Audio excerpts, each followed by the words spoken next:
everybody. Welcome back to P&M's Movie Criticisms. I'm Miss M. And I'm Miss P. That's right. If you're new here, thank you for joining us. And if you're joining us again, well, it's always so lovely to have you. With that being said, you know what it's time for, Miss P. Miss P, can you please tell everybody what we're reviewing today? Today, we are reviewing The Wolfman of 2025. Yeah, the Wolfman. So let's talk about the Wolfman. But first, we got to run it through our hot sauce chart. So, as you know, we like to give you a rundown. For those of you who know, well, you're familiar. But for our new people, we rate all of our movies based off of the hot sauce chart. P&M's movie criticisms hot sauce chart, that is. At the top is the Carolina Reaper. Nothing's hotter, nothing's better. This film captures everything. Coming in at number 2, we have the Ghost Pepper. The Ghost Pepper is hot, but there's some elements that we're missing, okay? But we know we love this movie. Then we have the Habanero. The Habanero's like, oh, this is a good movie. It's not bad. It's not bad. I like it a lot. It's good. But there still were things that could have been done better. We have the jalapeno. The jalapeno is like, okay, it wasn't good, but it wasn't bad. And then you have the bell pepper. The bell pepper is the lowest on the list. This is a flop, this is a mess. I want my money back. Please, I want the minutes that I spent watching this back. Right, Miss P? That is correct. Yep. And with that said, how do you rate Wolfman? It's getting a big old fat jalapeno from me. Jalapeno. Okay. And what do you rate it, ma'am? Well, there are some things that I liked, but there are some things I didn't like. I would have to rate it. I'm in between a jalapeno and a habanero. Boo, popcorn. Boo. Boo. Well, now, ladies and gentlemen, we really just cannot rate it on our chart without explaining it, right? So this is where we have our criteria come in to help us explain it and give reasons as to why we are rating it the way we are. So introducing to all of our newcomers, P&M's movie criticisms criteria. Miss P, can you tell them more about that?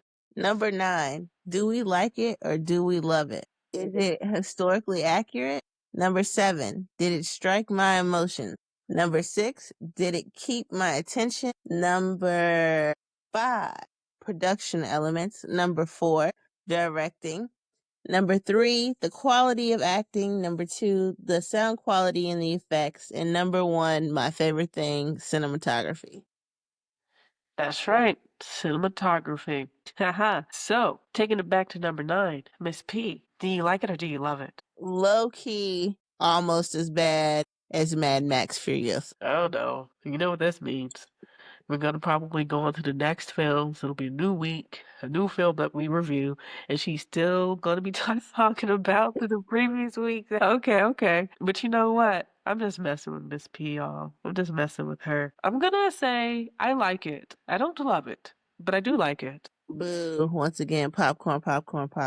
Well, hey, let's talk about it. Okay, so Okay. let's talk about number 8. So number 8, we do like to talk about, is it historically accurate? Of course, this is a fictional film, so we'll look at behind the scenes type of historical accuracy. About number 8, what do you have to say, Miss P? Okay. So The Wolfman has been done about 55 times. From this year all the way going back. I think this is one of the worst ones. It's captivating, but it's kind of like, I'm going to throw this movie on and do other stuff in the back, like while it plays in the background. Because is it historically accurate?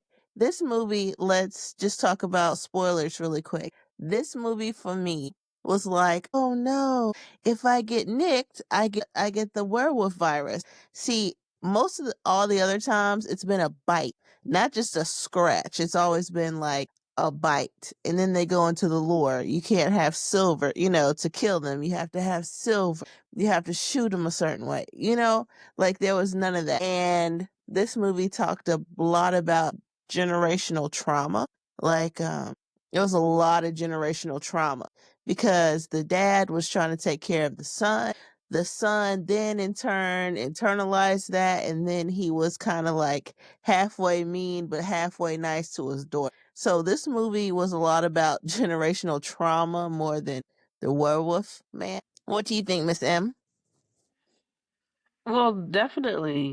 I think those are definitely some really good points to take into consideration, especially when we're talking about the story arc. But before I touch on that, I would like to touch on who the director of The Wolfman is. This is directed by Leigh Whannell. The writing credits are by Leigh Whannell and Corbett Tuck, starring Christopher Abbott, who portrays Blake, Julia Garner, portrays Charlotte. This is mother and father right here. And then Matilda first portrays their daughter, Ginger, and then Sam Digger is Blake's father, Grady. So, anyways, so generational trauma. I guess this will help to do with our beginning, middle, and story arc. I don't want to get ahead of ourselves really too much, but I suppose if you look at it from the perspective of generational trauma, then the ending of the movie is very fitting. And that's the happiest part. It was over. It's fitting. I mean, it's sad, but it's fitting. And in that case, symbolically, then if we really look at it from that standpoint, then I would have to give it on a hot sauce chart because I think you brought up a really good point. And I'm gonna have to look at my chart again.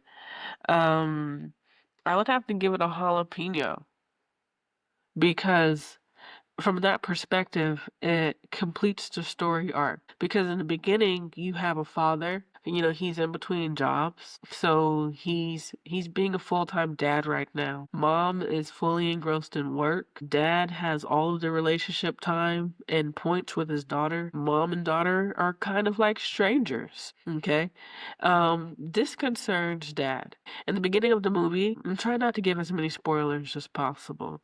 So in the beginning of the movie, we learn that his father is missing, and then he gets papers saying confirming that he's well deceased.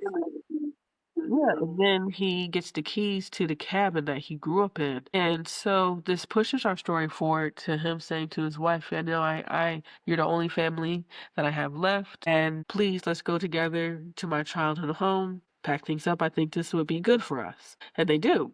They do when they go and then that's when things start to happen. So yeah, I think I agree with you. And also, one thing I would like to say is, I was like, Ryan Gosling. What about you, Miss P? Well, he dropped out of the movie, so I was like, okay. When your biggest star drops out of the movie, I'm just like, And according to, was it the Hollywood Reporter that said that Ryan had some scheduling conflict, so he couldn't do it? So historically wise, that was going on in film. So in this case, we talk about the history like this, and Ryan Gosling's a busy guy, so they got Christopher Abbott.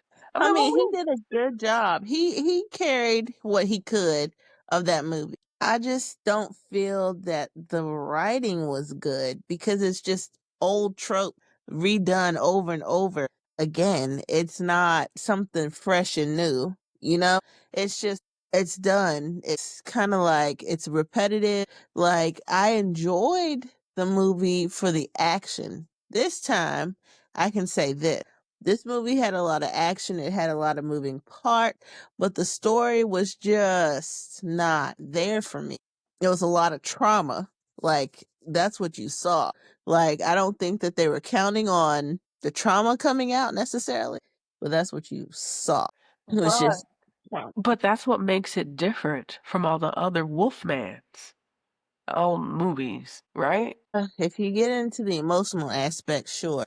I mean, it's kind of, oh, let's get into the emotions. No, But that's what boy. makes it different. Yeah, I mean, I'll give you that one. Yes, it makes it different, but I mean, it takes away from what you really want to see, which is the Wolfman going to town. You see what I'm saying? when you're used to certain monsters, right? You already know what to expect. Yeah. Like that's just like Michael Myers, Jason, Freddy Krueger, Chucky. You already know what to expect with these guys, right? Mhm. So my thing is when you take the Wolfman and you take him out of his element and you add all these emotional elements in, it makes for a either it's going to be better or it's going to be worse. And for me, it was mediocre. Like I understand what they were going for and I appreciate them for it, but it just didn't do the movie justice for me. Okay, I can see that. I can see that. For me, I love it when filmmakers are daring and they dare to go outside of the trope. They dare to move outside of the cookie cutter. I love it. I love when filmmakers go outside of the box because that's what artists are supposed to do. Artists are supposed to get outside of the box and they're supposed to redefine and set a new standard. And I love when filmmakers do that. I do. Now, for me, the generational trauma there, it comes to an end when we think about our story. Now, I don't want to give away the ending. I want you to go and I want you to watch it for yourself. I know the different ratings that you're seeing online, okay? I know, I get it. But I really want you to go. We both want you to go and watch this movie. And we want you to judge it for yourselves because film is a reflection of ourselves. Every time we watch a film, we're seeing a piece of ourselves in it. And I think for many people, there is a thing called generational emotional trauma that's passed on from parent to offspring. And what I will say is that symbolically, at the end of this movie, that generational trauma is killed. That's what I will It's say. yeah. But now she has to internalize that for the rest of her life. If she has kids, what is that? Do you see what I'm saying?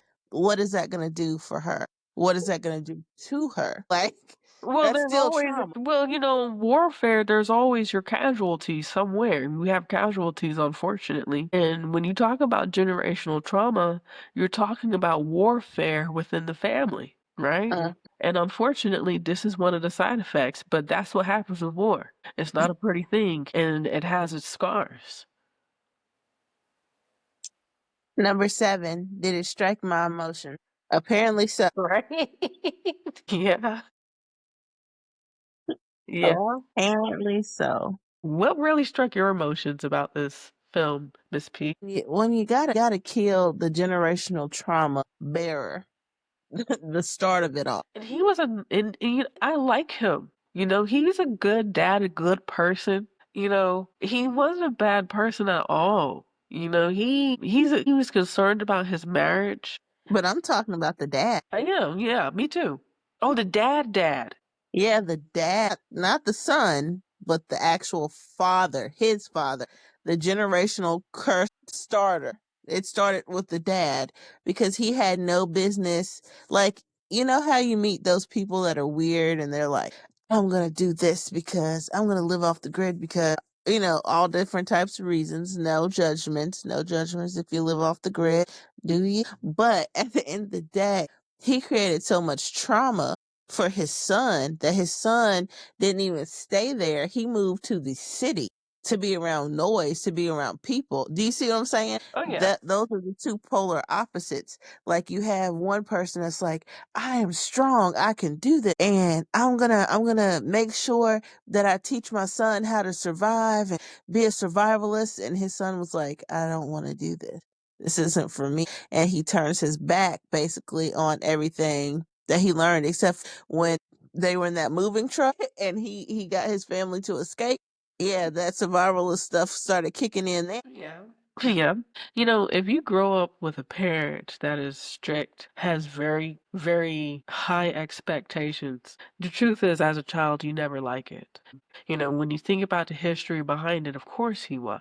But at the end of the day, I agree with you. A lot of that stuff and his strictness, when you're an adult, it kicks in and you're like, whoa. And you start to understand how your parents that came before you at a different time, but a different setting with different players, but it's really actually the same game. right? It didn't change. It's just a different setting, but even that in itself changes everything. But anyway, so yeah, that did strike my emotions. And when his wife, I'd like the 360 shot around his wife when everything is just starting to hit the fan. I really like that because she's like, at first we're like, okay, we're gonna wait this out until morning, right? We're just gonna wait this out until morning. We have the classic, when daylight comes, everything's fine, right? But it couldn't because as the story progresses, they go to the cabin in the woods, and it's unfamiliar to him. So this guy's like, "Hey, yo, I'll show you," right? But things get shaky the moment they end up on the road to his father's house. This mysterious presence appears, and as a result, they end up in a tree, literally. And then this mysterious presence shows itself again, and it takes some flesh with it. And they make it back to his cabin, but he's injured. And he begins to make, I don't want to say it's not gradual, it's fast. It's a fast transformation because all of this is happening in just a few hours. And he makes this descent into a wolf, I suppose. And I thought it was interesting, like when we saw things from his perspective, how she sounded and everything, and that really loud spider. Remember the really loud spider? Yeah. And I was like, please take that hammer and just hit it because it was so loud. Like it was unbelievably loud. But you knew something was wrong when he was, oh, I found a piece of my dad's jerky. That stuff had to be there for like 30 something years and you're gonna just eat it out of the ew. And then he's like, oh, I think I might have hurt my jaw. He lost a tooth. These are things that you start to notice when he's laying on the couch and he can't talk. He starts to lose his hair. He just takes his hair and he runs his hands through his hair and his hair comes out in his hand. It was just things that you see that you notice. Right. And then the daughter Ginger, played by Matilda Firth, she's like, "Mommy, he's sick," and mommy's like, "Yeah, yeah, he's sick." And this is more than just a sickness, though, right? This is the stuff of myths and legends, right? So, but what else are you gonna call it? At that time, at that moment, you're gonna call it a sickness, and it's not really until, say, maybe 20 or 30 years can you go back and look and say, "Whoa, I saw my dad turn into a werewolf right before my eyes, and I saw the transformation process, and it was Mhm. insane." Like, wow, talk about a night. And for being a city girl, she moved around pretty well. Like because she didn't even know. She's like, how are we going to call people when he was still coherent? He was like, oh, we're going to use a radio. She was using that radio. She was trying to get people. Nobody was answering her. So, But again, see, they were, but she couldn't hear it. She couldn't get on the right channel because people were trying to respond back to her. Because if you listen, there was somebody talking on the other end and she got mad. She got frustrated and turned it off. okay, well, in that case, she really wasn't working at the best. But she tried. She tried, right? But see, this is where the story falls flat for me because they could have gave her more dialogue. They could have, and this is the first time that you'll ever hear me say give them more dialogue because all that running about and that little girl, oh my goodness. She was a great actress, right? But every 5 seconds you could hear all that extra breathing and she would fall. I can't go any further. I can't run. I'm so tired. I'm like, if your life is on the line, you gonna run. You gonna find that energy somewhere within your body That's to easy to keep say, Miss going. P. You haven't been chased by a werewolf before. No, no. Man, this is why everybody listen. This is why you stay in the gym. This is why you go for your daily walks because you never know what's gonna happen. Do you think that she knew this was gonna happen? Do you think Charlotte knew this was gonna happen? Played by Julia Garner. Do you think Charlotte knew this was gonna happen? Do you think she believed werewolves existed? No. This is why you stay in shape because you never know what you're gonna have to do. You always need to be in fighting shape, everybody. Remember, that's our advice. Well, if you stay ready, you'll never have to get ready. That's right. He'd be like, I'm glad I followed Miss P and Miss M's advice. I'm glad Okay, we now, followed their advice. did it keep my attention? We already answered that basically. So number 5, the production element. How much did this movie make, Miss M? Okay, so when we go back and really look at what this movie made, they had a budget of about $25 million. Okay. So, all right. So that's that budget, right? But when you look at what it made $34.9 million is what it made. So basically, when it came in, when Wolfman debuted on its opening weekend, it made $10 million. $10 million against this budget. Okay. And so that's $25 million. And then when they continued to keep going, they also had, so we're looking at the total domestic box office territories of about $20 million. Okay. And then an additional $12 million came in from the international market. So for looking at it from a professional standpoint, it was not a box office success because it didn't make at least twice its budget. So it would have had to make $50 million to be considered a success, and it didn't. It brought in $34.9 million. But see, and here's the thing, people are divided. People either really love this movie or they think it's worse than Mad Max Furiosa. That would be me, There thinking goes it's Wolf. worse than Mad Max Furiosa. And so what did we think about the direct? Wait. Production elements. The That's what production we were just value. talking about. I want to put in something about the production value. I like the production value with those master shots of Oregon. I thought that was pretty. That's cinematography. But it's also production value though, Miss P. And you gotta show off your location. Location, location, location. Hey, get out of my brain. So I just wanted to put that in there. I mean, it was a really nice. I mean, it's pretty simple. It wasn't a big budget. It was all pretty much filmed in one spot. Well, how many locations did they possibly have? You have the house, okay. You have the apartment. You have the apartment, and then that's one, okay. And then You have the greenhouse. the You have green, the barn. and that's all in one spot. You have the tree house. And I all, mean, that's the tree house, but the hunter's hut up in the tree landing. I forget what they're called, but yeah. if you hunt, you know what I'm talking about. Yeah, I'm gonna count the treehouse, the greenhouse, the cabin, all as one location because of the proximity of them all. And so that's two. And then it's outside of her workplace, right? Uh-huh. So pretty much three. Okay, so that's suitable for the budget of the film. You don't want too many locations with that budget. And so I really like that. That's all I wanted to say. I just like the master shots of the Oregon and everything, showcasing the location. So the quality of acting, once again, for me, fell flat. There was too many plot like potholes in the actual storyline. So it was just like both women, both girls were just running around screaming and breathing hard, and every so often she would cut or stab or jab him with the knife, or it was just she didn't have very much dialogue. Like, it's kind of one of those things, it's like, be scared now, act scared now.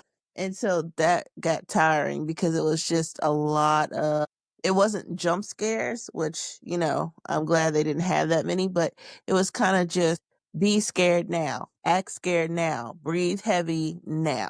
It wasn't the best. I think when both wolfmen were fighting, I think that was a good fight. I enjoyed that part of the movie because it was close to the end. But I enjoyed that part of the movie. The quality of acting, I'll tell you who the best actor to me was. The weird, creepy guy in the beginning The that you weird just felt, creepy guy. I know. yeah. Okay, so the weird creepy guy in the beginning, that is that is Benedict Hardy, who portrayed Derek Hill. He had like maybe a good 5 minutes of screen time. That was it. But the way that they got him though, when he opened that door and did the why they always got to land with one leg up type deal. Whenever there's an accident from high up, they always land with one of their legs up. So I'm just like, he did that. He opened the door and fell out, but he was just so odd and so creepy.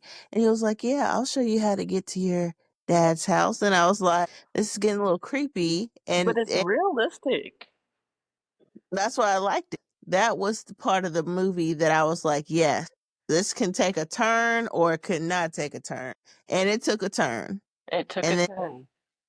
yeah, it took a turn. So I was like, yeah. And then after that, that's when it started going flat. And then when the two Wolfmen fought each other, that was a good highlight. And then let's go back really quick. If you looked at how he saw his wife and his daughter, it was almost as if they were angelic like, because their eyes were like not their eyes and they had like a glow around them. It Yeah. was kind of like they were very angelic like, or like he was writing a story because he was a writer. So remember, he's losing his ever loving mind and he promised his daughter that he would never hurt her. And so they look like angels to him, I think. Like when he was really starting to transform and go, 100% Wolfman, I think that he saw them as angels and he was like, "I will not hurt them. I won't hurt them." Because he came back. And it's like, "It's me, it's me, it's me. I'm not going to hurt you. I'm not going to hurt you." And lured the other Wolfman away and said, "Go to the house, go to the house." Oh yeah.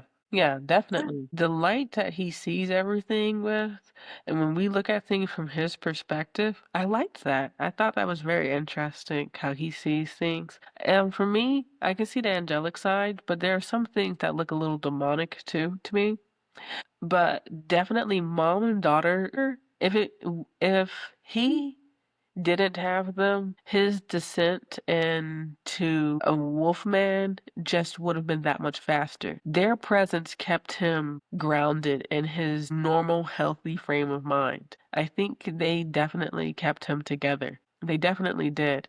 And as for like the mom and everything, I think she acted kind of like, oh, you normally would in that case, with the acting and mom. And she just has the casting wasn't bad with the mom because the actress has this look with the way that they dressed her. Everything is just, it has a very helpless look to her, but she's not so helpless. She's not as helpless as she looks. And she was pretty proactive, because, again, they were trying to just wait out the night. But with his hair falling out and him starting to eat himself and everything, she was like, you know what? We need some help. She was pretty good. She was like, okay, this is an old car.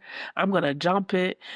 You know, she She was knew handy. she knew Like how she to put that. wasn't just a city girl. No, she wasn't just a city girl. She knew how to put the negative and the positive onto the battery. I'm like, okay, girl, you know something about some vehicles here. She got that old truck up and running to get out of there. Okay. And then when dad just loses all of his humanity, just gone. He's 100% wolf now. They run. She says she gets one of those bear traps and sets it out for him. I mean, that was really good. She was doing it. And so I was like, okay, city girl, represent. Represent. I think she did her thing. And as far as the acting is concerned, I would have liked to see Matilda first as an actress really bring Ginger out more. And this also goes to the director because the directors are supposed to help bring it out, especially for an actress so young as Matilda. She had such an awesome relationship with her father. I would have loved to see more emotion, and because you're watching your father de-transform to the point of dying, and that's who you spend all of your time with. I think if we could have gotten more of that from her, it would have completed the acting, Charlotte and Blake, the parents. Now, here's the thing. Sound quality and effect. The effects were really nice because the Wolfman, when they were fighting, him biting out the neck. I Oh, mean, that was pretty good. Like I like action, so I'm always gonna go with the not the most glorious thing, but the fighting and the action. that's that's where my mind went. The effects was really good. The sound, I wish they would have used more music or more just surrealist sounds, like use the sound of where the location was to let you know, like the crickets chirping or and add that suspense in like that because sometimes you think you're safe in your own house and you're not. And Oh. so that could have been more suspenseful, like for me. But I was But go still ahead. surprised when he was just there behind his daughter, and she didn't even have a clue until Well, mom was like, I was "What?" like, do you not see him creeping, lurking around? And I was like, I guess not because he's a wolf. He can hear better, see better, smell better. And he's But quiet I on his was just feet like, too, and I yeah, I think was that's like, what they come on. want. But here's the thing, suspense. If you're gonna do that weird stuff like that, I'm not saying use the sound, but there's certain things that you always know when the bad guys are coming. But you did, but Miss P, you knew the bad guy was coming. Well, we saw it, and then he was just there, and I was just like, and I didn't like that. I was just like, ooh, yeah, no, that's a backhand. Like when people just sneak up on you, and you don't know that they're there, and you turn around. I thought it was good, but I am a big. If you're gonna do a horror movie, there's just certain elements of horror that I need to be in a movie. If you're gonna do a true movie, like I'm not saying have the Michael Myers theme or the Jason theme or the no, none of that. I'm saying use the natural sounds that are around you and amplify them and make them. You can make stuff like that scary without it being scary. Sometimes the absence of sound is scary. Yeah, but not in this. Have you Not in ever this. been in just like true quiet? Mm. Like, it's just truly quiet. You don't have any buzzing going on, no electricity flowing. You don't have any sound waves or frequencies going from you, because your computer puts off a frequency wave, your television, everything. Sometimes when you have no sound, I think it's creepier. But Miss P, I see your point of view, and I agree. But I think the director was going for a different. Leigh Whannell was going for something different. Or is it Leigh Whannell? Leigh Whannell, Leigh Whannell. You know what, Lee? Just drop me a message and tell me it's Whannell or it's Whannell. Okay, okay. Just drop me a message, Lee. Drop me a message. So I think if you are gonna go outside of the box, maybe if indeed he perhaps was going for we're gonna do something different, no sound, then you gotta capitalize on that to the max, and get your audience used to that absence of sound and from early on with suspense. It has to start early in the film because it's just not what your viewer is used to. That way, when you get up to say the climax and then the middle part of our story, which is where dad is changing and everything, then you can start. But I do think that when it comes to the quality of acting and also to talk about the directing, I think the appropriate actions happened to push the story forward. And I do think that the B-roll suited its purpose if you paid attention in the beginning. I don't want to talk about it. Try not to give any spoilers, but if you pay attention to the B-roll, okay, to those secondary shots in there, then they do make sense as you watch the film, and they not only help to tell the story and push the story forward, it helps to answer some questions because my mind was asking a question, okay? And the only thing I'm gonna say is that such and so? Is that who I think it is? And that's all I'm saying. That's all I'm saying. Gotta watch the film. Now to my number one favorite thing in America, cinematography. It was beautifully shot. The greens were green, the sky was blue, the water was murky but clear in some parts. So the cinematography for this movie, if I had to rate it anything, now that would be a ghost pepper. For the cinematography, that would be a 100% ghost pepper because it was beautifully shot. Um, I'm not going to spoil the ending, but you have to watch that and just look, just look around. Just look around at the actual shot because that ending was gorgeous. Gorgeous. Miss M? Well, yeah, those shots were very nice. Yeah, it was very nice work. I liked it a lot. I did. I liked it. You couldn't beat it really when it comes to those master shots. You know, you couldn't do better. You couldn't. And the cinematography was done by Stefan Dossio, and the director for the photography was done by Ruari O'Brien. And again, if I said your name incorrectly, just drop me a note. Be like, hey, Miss Sam, how are you? Is you like yari or something? You know, break it down for me. Okay. But they did their thing on the cinematography. Miss P is a stickler. She understands that you're filming at night, but she still wants to see things. She still wants to know what's going on. And you saw some visual cues in there. It was good. It was pretty good. What do you think about production design? I feel like less is more, and in this movie, less was more. Yeah. I thought the best shot for me, production design, was the greenhouse Yeah. on top of the. That was pretty nice. Because that has never been done before, really. I mean, it's been done before, but it hasn't been done like that before. Yeah. Yeah. So that for my, set production, that's nice. That whole how it was filmed, it was dark. I could still see. I wasn't straining to see. Like I wasn't looking at figures so far away. I'm just like, what am I looking at? Why are they running? Everything was nicely done. Yeah, definitely. When we talk, it was done. It was done very well. It was shot well, I think. I mean, for what it is, I don't think it's bad. But yeah, it's okay. It's okay. But when you put into generational trauma, it does have a clear. When you look at it from the perspective of generational trauma, it does complete a story arc, and it does have a beginning, middle, and an end. Okay, so for those of you who are like, look at it. Look at it from that perspective, and then tell us. Let's start a dialogue, let's start a conversation. Tell us what you think when you look at it from that perspective of generational trauma. Do you think there was generational trauma in this actual film?